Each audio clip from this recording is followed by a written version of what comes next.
I have a situation with my Bradford White where water is leaking out on the side here, and water heater was making a lot of noise. And you can see it's leaking from there, dripping. I have managed to turn off my switch here to off, and I had placed a call to a plumbing company that installed this back in 2008.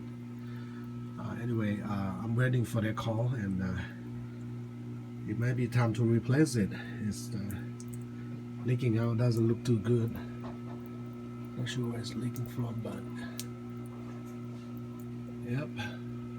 So I'll let you guys know how it goes next. Well, after they install a new water heater to this classic series professional Rheem 40-gallon water heater, they also replaced the gas line, the yellow line on the left there, and they put the earthquake straps, 2 earthquake straps here on the top and 1 in the bottom.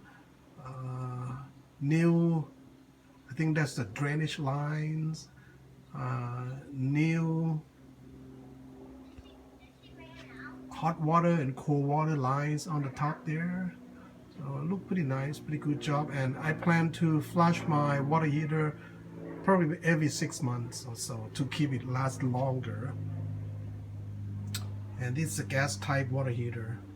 When you see the blue light flashing, it means that it's the pilot light is working. So that's good so far. I'll let you know how it goes. Well, thank you for watching again. Bye for now.